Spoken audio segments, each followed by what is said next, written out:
இன்னைக்கு வீடியோவில் நம்ம எந்த கோயிலை பற்றி பார்க்க போகிறோன்னா, உலக பாரம்பரிய சின்னங்களில் ஒன்றான the great Chola living temple அப்படின்னு அழைக்கப்படுற தாராசுரம் ஐராவதீஸ்வரர் திருக்கோயில் தான். இது யுனெஸ்கோ உலக பாரம்பரிய சின்னங்களில் ஒன்று. தமிழ்நாட்டில் இருக்கிற வெகு சில உலக பாரம்பரிய சின்னங்களில் இந்த கோயிலும் ஒன்று. தஞ்சை பெரிய கோயில், கங்கை கொண்ட சோழபுரம், மகாபலிபுரம் போன்ற உலக பாரம்பரிய சின்னங்களுக்கு ஈடா ஒரு கோயில் இருக்குன்னா அது தாராசுரம்னு சொல்லலாம். மொத்தம் இந்த கோயிலில் 48,000 சிற்பங்கள் இருக்கு. அப்படி சிற்பக்கலைக்கே ரொம்பவே பேர் போன ஒரு கோயில் தான் இது. இந்த கோயில் கும்பகோணம்ல இருக்கு. கும்பகோணத்தில் உங்களுக்கு நிறைய கோயில் தெரியும், ஆனால் இந்த கட்டடக்கலைக்காகவே ஒரு கோயில் அமைச்சிருக்காங்கன்னா அது இந்த தாராசுரம் தான் சொல்லலாம். வாங்க இன்னைக்கு இந்த வீடியோவில் இந்த கோயிலை பற்றி பார்ப்போம். இதுதான் கோயிலுடைய முன் கோபுரம். இந்த கோவிலுக்கு முன்னாடியே ஒரு நந்தியும் இசைப்படிக்கட்டும் இருக்கு. இங்க கூண்டு மாதிரி போட்டு அடைச்சி வச்சிருக்காங்க இல்லையா, இதுதான் இசைப்படிக்கட்டு. இது வேற எந்த கோயிலையுமே உங்களால பார்க்க முடியாது. இந்த இசை படிக்கட்டுல ஒரு படிக்கட்டுலையும் நீங்க தட்டும் போதும் ஒரு இசை வெளிப்படும். சரிகமப்பா அப்படின்னு சொல்ற 7 ஸ்வரங்களும் இந்த படிக்கட்டுல வரும்னு சொல்றாங்க. ஒரு இரும்பு அல்லது கற்பந்தை இந்த படிக்கட்டு மேலே இருந்து உருட்டி விடும்போது அது ஒரு படிக்கட்டில் விழும்போதும் ஒரு சத்தம் எழுதா நம்பப்படுது. இந்த படிக்கட்டு ரொம்பவே சேதமடைஞ்சதுனால இதை இந்த மாதிரி வேலி போட்டு அடைச்சி வச்சிருக்காங்க. ஆனால் இது உண்மையிலேயே ஒரு அற்புதமான ஒரு விஷயம்தான். நீங்கள் பார்ப்பீங்க, அந்த பந்து விழுந்த தடம் உங்களுக்கு தெரியும். இது கொஞ்சம் சிதிலமடைஞ்சிருக்கு. அதை இதுக்கு மேலேயும் சேதமடையக்கூடாதுக்காக அடைச்சி வச்சிருக்காங்க. இதுதான் இந்த கோயிலுடைய முர்சை கோபுரம். இந்த கோபுரத்துக்கு எதிரவே நந்தி சிலை ஒன்று இருக்கு. ரொம்பவே அழகா இருக்கு இந்த நந்தி சிலை.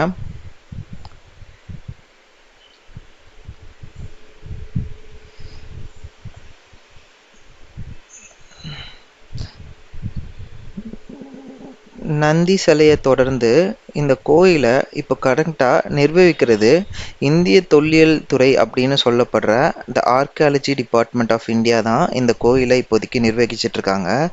இந்த கோயிலை பற்றின குறிப்புகள் வெளியிலேயே அந்த இந்திய தொல்லியல் துறையால் வைக்கப்பட்டிருக்கு. அதுதான் நீங்கள் இப்போ பார்த்துட்டு இருக்கீங்க.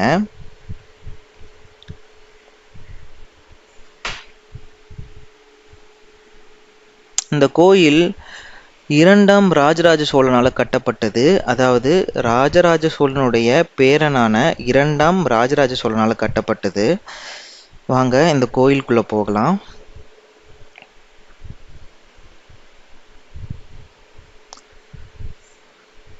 கோயிலுக்குள்ள வந்த உடனே முதல்ல ஒரு கொடிமரம் இருக்கு. கொடிமரத்துக்கு பின்னாடி ஒரு மண்டபமும் சுத்தி பெரிய மதில் சுவர்களும் இருக்கு. உங்களுக்கு இந்த கோயிலை பார்த்தீங்கன்னாலே தெரியும், ஒரு தூண்லையும் ஒரு சுவர்லையும் அந்த மாதிரி எந்தெந்த இடம்லாம் கேப் கிடைக்குதோ அந்த இடத்துலலாம் ஃபுல்லாகவே சிற்பங்கள் ரொம்பவே அற்புதமாக செதுக்கியிருக்காங்க. இந்த கோயில் கண்டிப்பாக ஒரு அதிசயம்தான். நம்ம உலக அதிசயம்னு நிறைய சொல்லுவோம், ஆனால் அதை எல்லாத்தையும் மிஞ்சுற மாதிரி இருக்குது இந்த கோயில். ஏன்னா அந்த அதிசயம் எல்லாமே ரொம்ப ரீசெண்டாக கட்டப்பட்டது தான். இந்த கோயில் சுமார் ஒரு 800 ஆண்டுக்கு முன்னாடி கட்டப்பட்ட ஒரு கோயில். அப்படி இந்த கோயிலில் ஒரு சிற்பமும் ஒரு தூணும் அப்படி அவ்வளவு அழகா இருக்கு. இது எந்த ஒரு அறிவியல் வளர்ச்சியுமே இல்லாத சமயத்தில் இவ்வளவு அழகா எப்படி தான் செதுக்குறாங்கன்றது கண்டிப்பாக ஒரு வியப்பாக தான் இருக்குது. இந்த கோயிலை நீங்கள் இப்போ பார்க்குறீங்க பாருங்க, எவ்வளோ அழகாக இருக்குன்னு. இந்த சைடு ஒரு யானையும் இந்த சைடு ஒரு குதிரையும் இந்த கோயில் மண்டபத்தை தேர் மாதிரி இழுத்துட்டு போகிற மாதிரி அமைச்சிருக்காங்க பாருங்க. இது கும்பகோணத்தில் இருக்கிற நிறைய கோயில் இருக்குது, ஆனால் இந்த கோயிலுடைய அடையாளமே இதுதான். அடுத்ததா நம்ம இந்த கோவிலுக்குள்ள போய் பார்ப்போம். இந்த கோவிலுடைய தூண்கள்லாம் நீங்க பார்த்தீங்கன்னா தெரியும், சின்ன சின்னதா ஒரு விரல் அளவு கூட இல்லாத சைஸ்ல சிற்பங்களை செதுக்கி வச்சிருக்காங்க. எங்க திரும்பினாலும் சிற்பங்கள் தான். நீங்க நேரா உள்ள வந்தீங்கன்னா உள்ள இதுதான் அம்பாள் சந்நிதி. அம்பாள் சன்னதிக்கு இடதுபுறமா சிவன் சன்னதி இருக்கு. சிவன் சன்னதிக்கு போறதுக்கு முன்னாடி இருக்கிற சுவர்ல அதிகார நந்தி இருக்காரு. இவர் தான் அதிகார நந்தி. இவர் மனித வடிவில் இருக்காரு. கையில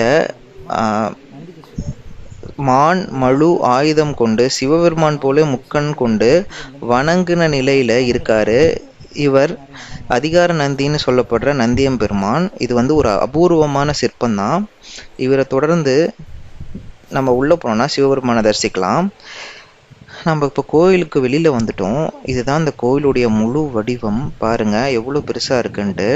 இது கிட்டத்தட்ட கங்கை கொண்ட சோழபுரம் மற்றும் தஞ்சை பெரிய கோயில் போல தான் இருக்கு.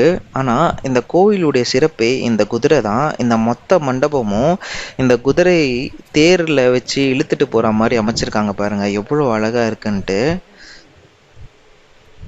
இது சோழ நாட்டில் இருக்கிற பல கோயில்களில் இந்த மாதிரி குதிரை சிற்பம் ரொம்பவே பிரசித்தி. இது நிறைய கும்பகோணத்தில் இருக்கிற கோயில்களில் நீங்கள் பார்க்கலாம். இந்த கோயிலை சுற்றி வரம் பாருங்க. இதில் எவ்வளோ சிற்பங்கள் இருக்குன்றது உங்களுக்கு தெரியும். உங்களுக்கு இந்த வீடியோவில் கூட சரியா தெரியாமல் இருக்கலாம். ஆனால் இந்த கோயிலுக்கு நீங்கள் நேரில் வந்தீங்கன்னா அவ்வளவு ரசிப்பீங்க. ஏன்னா ஒரு இன்ச்சிலையுமே சிற்பங்கள். மொத்தம் இந்த கோயிலில் 48,000 சிற்பங்கள் இருக்கிறதா சொல்கிறாங்க.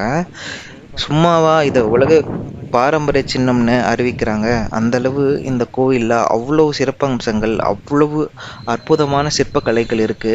இந்த கோயில் கங்கை கொண்ட சோழபுரம் மற்றும் தஞ்சை பெரிய கோயிலுக்கு கொஞ்சம் கூட சளைச்சது இல்லைன்னு சொல்லலாம். ஏன்னா தஞ்சை பெரிய கோயில் ரொம்ப ரொம்ப பெருசா பிரம்மாண்டமா இருக்கும். ஆனா இந்த கோயில் அவ்வளவு பெருசு இல்லைனாலும் இருக்கிற இடத்துல ரொம்பவே அற்புதமான சிற்பங்களை வடிவமைச்சிருக்காங்க. இது கோயிலுடைய பின்புறம். இப்போ நீங்க பார்த்துட்டு இருக்கிறது லிங்கோத்பவர்.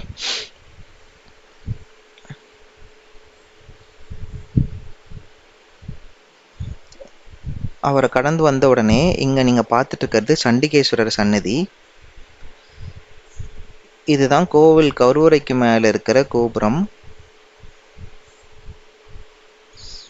ரொம்பவே அற்புதமா இருக்கு.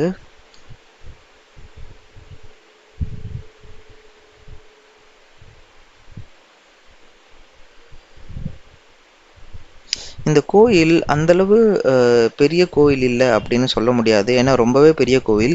இந்த கோயிலுக்கு முன்னாடி ஒரு மொட்டை கோபுரமும் இருக்கு. அந்த மொட்டை கோபுரம் சரியா கட்டப்படாததுனால இந்த கோயிலுடைய அளவு சிறிதா தெரியுது. ஆனா இப்போ இருக்கிற கோயிலே வந்து ரொம்பவே பெருசா தான் இருக்கு.